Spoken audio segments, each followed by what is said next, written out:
Hello and welcome everyone. Welcome to my YouTube channel Z Network Lessons. My name is Zubair Altaf Qureshi and welcome to this course of Cisco ASA Zero to Hero. And in my previous video, we have gone through the dynamic NAT, and because the video was getting longer, so I had to cut it short and I decided to make this video on static PAT separately. So here I am. Let me just start my EVNG, and it's already started, I guess. Yeah. So let me access this with the IP address of, I think, 1.50. Yeah, it's here, and let me log in and let me turn on the devices. So I need this, and this, so you can do this as well. So let's start with the concept of dynamic, static PAT. So static PAT is basically, so first of all, the difference between dynamic PAT and static PAT is just as same as static NAT and dynamic NAT, right? First of the difference that it has is, let me just grab my pen and quickly I can do that. Okay, so I have my pen here. So what happens is in the dynamic PAT,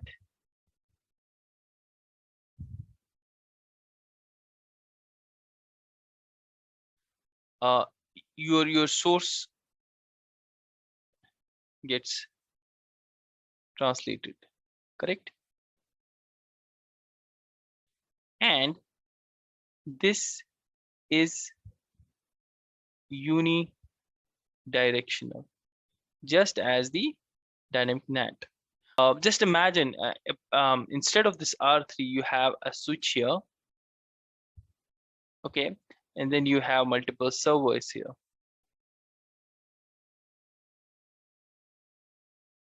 You have multiple servers here, right? So the first one, say this is a web server. Yeah. So this one, say, is a web server, and it's listening on port 80. And then say this one is a telnet server, listening on port 23. And say this one is a email server, listening on port 25, all TCP, right? Or you can have another one, say DNS, listening on port 53, UDP, TCP, both. Right? Okay, so this is a normal scenario in any organization because they have servers in the LAN or on the DMZ, and I mean, people from outside, basically on the internet, they're continuously accessing these services, and then you don't have much, enough IP addresses to allocate dedicated IP address to each server. What you do instead is you do the static PAT, wherein you say you have a single IP address 1.20.45, and all the servers can be reached with the same IP address but different ports. So if somebody wants to access the web server, he has to type in IP address and the port number. And say if someone has to access the telnet, he has to type in 192.1.20.45, but with a different port of, say, 23. And someone, if is trying to access the email service, he has to access the same IP address, yeah, 1.20.45, but then on the different port number. So what I'm doing here, these are called port forwarding. Okay, then also you have a concept of port translation, or you can say port redirection.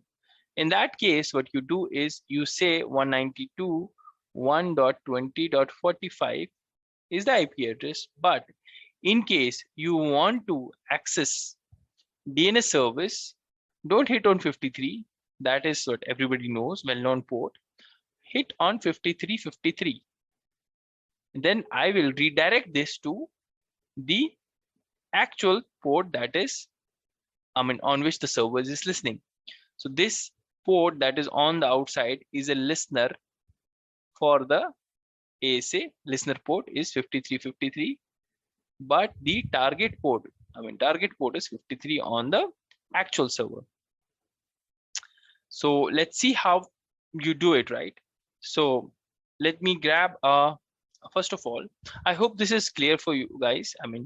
So you have a single IP address, different ports, and that's how you access all the services that are that are available on your DMZ. Let's clear this, and let me just grab a notepad so that I can just, okay, I have to close this one. Okay, so let's see how we are going to do this. So I don't have different servers here, so I'll just try with the telnet, and I will also set up the NAT statements for other services, but I cannot test those. I will just test the NAT telnet. Yeah. So first of all, what we need to do, you remember the NAT statement for the static NAT. Yeah, let me just quickly go through that. It was object network. So you create an object all the time, right? Object network, say this is some name. So let's create for the web. So this is site like web. Okay, then you say the host, because it is going to be only one web server. So this is going to be the actual IP address, the private IP address of the server, actual IP address. So in our case, let's say this is 3.11. Okay, let's have a requirement first. Okay, so that you will not be confused. So 192.168.3.11 is going to be patted to 192.1.20.45, but this is going to be serving the web server, yeah, on port number 80. Fine. And then I have another IP address of 192.168.3. This is the inside 3.3, and this is again going to be translated to the same IP address. Yeah, but it is going to be telnet this time, telnet server, which will be listening on port number 23. Yeah, and then I can have another 192.168.3. say 12, or yeah, say 12, and then I can have the same IP address again. That is the whole idea, but this one is serving a different service, right? That is email, that is on port number 25. And then I can have another one, 192.168.3. say 13. This is going to serve again the same IP address, but say DNS on port 53. Yeah, so that is the whole requirement. Now let's start with the first one.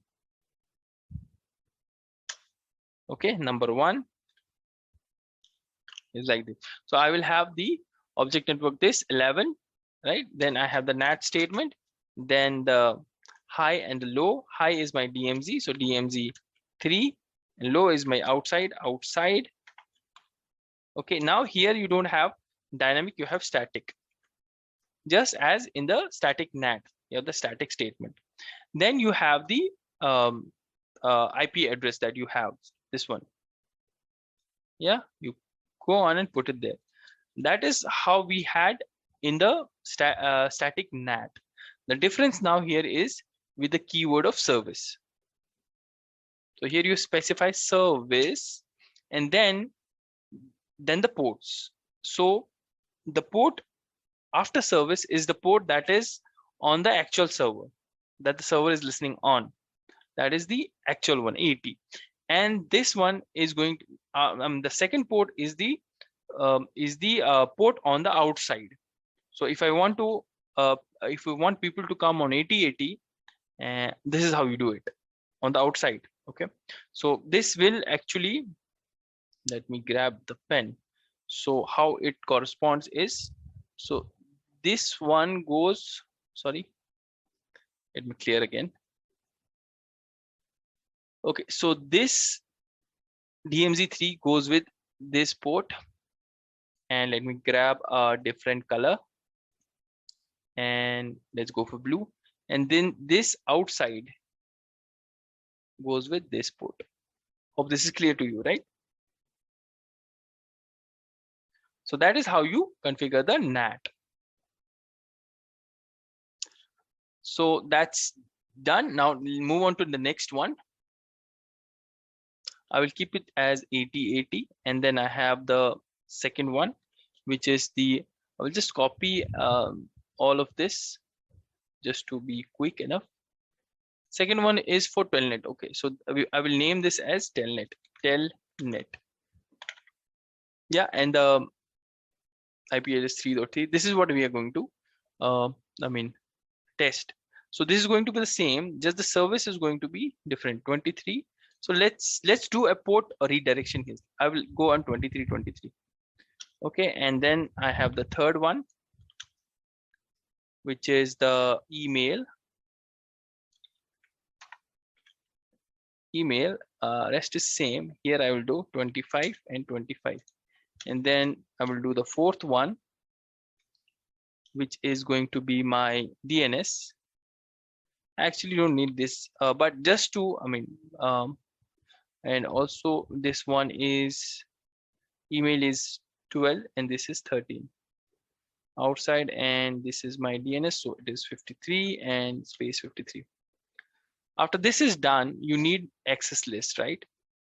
This is one part, and now you have to allow the traffic from on the outside interface. So I will have access list, say out, then I say permit TCP. So the first one is web, right? So I don't know the IP address which is going to come from the outside, from the internet. So I'll keep it any, but I know the IP address that it is going to hit. So I have the 192.168. This is going to be the actual IP address of the server, right? Host this, and then EQ TCP equivalent to 80. Likewise, I'm going to copy this. I have another one for the telnet. Again, that is TCP, but my host is 3.3 and equivalent to 23, right? And likewise for the fourth one, email, again TCP, but the actual server is going to be 12 and the port is going to be 25. And the last but not the least, the DNS is going to be 13.3 and this is going to be UDP. And this is 53. Yeah, so that is how it is. And also the access group, out, in, interface, outside. So that is the whole picture, how I have to configure my ASA in order to give access to the services. So let's try this on the ASA. I'll go quickly on the ASA. Grab the ASA. I think I have the enable show run NAT. No NAT, show run access list. No access list, fine. Now I need to see show interface IP brief. I have the IP addresses. Yeah. Can I ping the outside 192.168 or no, not 192.168. 192.1.20.2 is my outside router, and I want to ping 192.168.3.3 is my DMZ3. So yeah, I need only these two. So let's start configuring the ASA. So first thing first, what I need to put is the these commands. Copy, and I'll put it there. So something is wrong. Yeah, let's see. Service, tab, or question mark. Oh, I have to give the port. Sorry, TCP and the 80. Okay, let me just quickly grab here. After the service, I have to give the TCP or UDP mostly. That would be the only option here. Or you can have protocols as well. UDP. Okay, so that is the one down. Now the second one is going to be the telnet.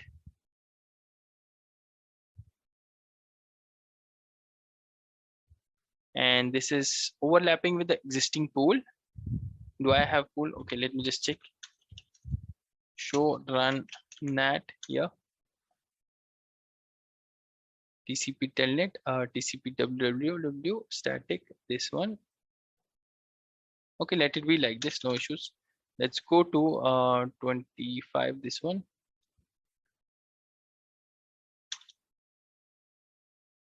Okay, no issues.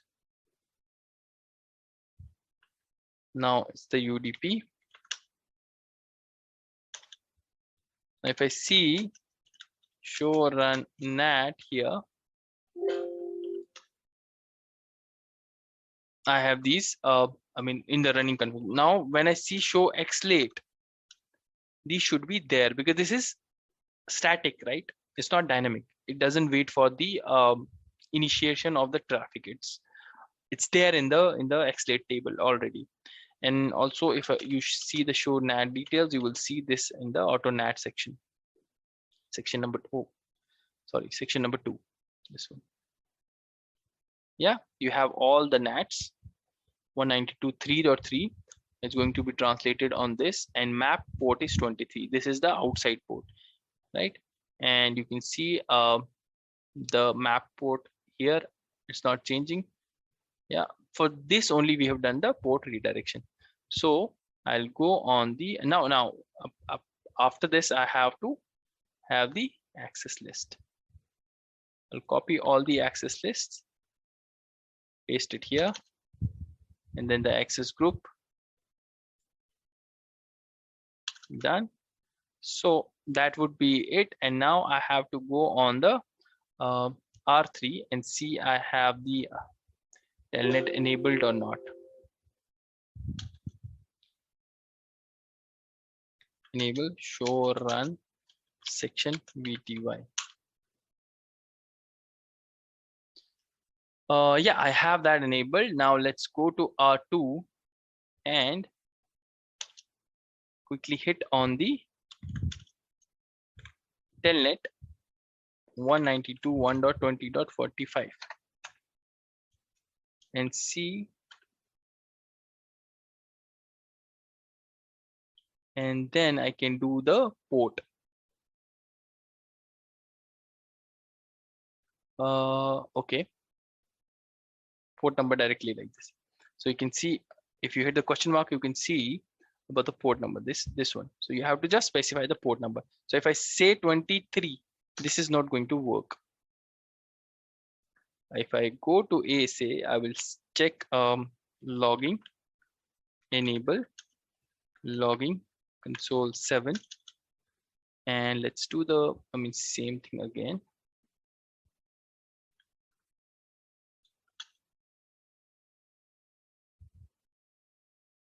And show NAT, if I do, should not see any translation. What I'm expecting is on the telnet part.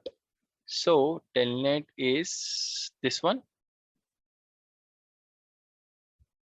and I'm expecting not to see any hits on this. So let's go again and do this, and I'm not seeing any hits. Yeah, let's go and change the Control Shift 6X. Let's change the port now.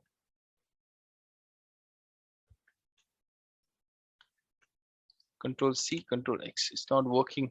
It's not breaking. Let's wait for this traffic to break.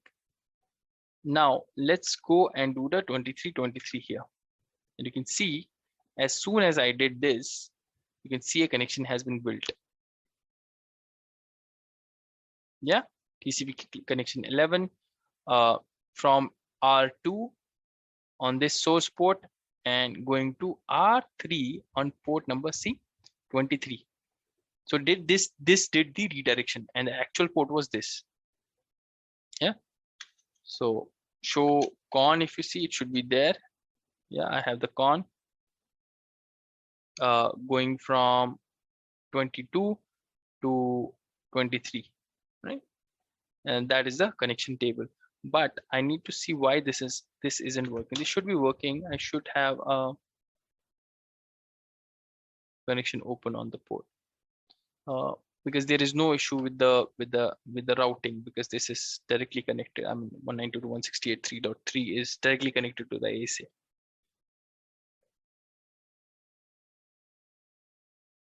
But you can see the TCP connection is building up. Let's do a, I mean, on R3, let's do a debug.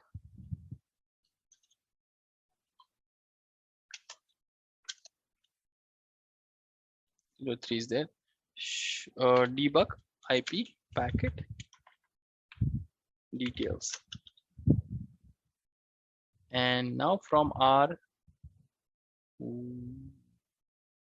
this is my R3, R2. From R2, I'll do the same thing back, and let's see what is the. Okay, I see the problem. I don't have a route from R2, from R3, sorry. So yeah.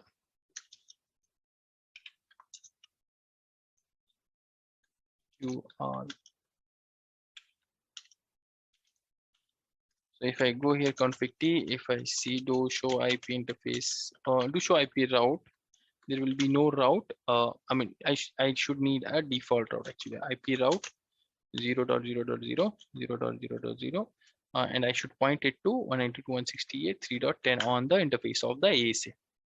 Okay, and this should do it now. And I have done you all. Now, if I go here, this should be working. Yeah. So the password is Cisco. Yeah. And if I see show users, so it is going to be the one and only 45. Let's see. I mean, okay. I'm not changing the source. Remember, I'm not changing the source in this case. So source is going to be the original, and I mean, what is going to change is for this guy, the destination for the R2. The R2, when he's going outside, as a destination, he's hitting on the outside interface of 20.45, right? That is getting changed to inside 192.168.3.3, and also the port he's accessing on 23.23, which is getting redirected to 23. So yeah, that's it. I mean, that's the static PAT, as simple as that. Yeah. So hope you understood the difference between static NAT, static PAT, dynamic NAT, dynamic PAT. So I mean, the whole difference is the port numbers, right? And where you use them, where you use the dynamic NAT and dynamic PAT, where you use the static NAT and static PAT. Yeah. So that's it, and that's all for this video. See you in my next video, and don't forget to like, subscribe, and share, and comment as much as on my videos if you have any questions, right? Share my videos as much as possible. See you in the next video. Bye bye.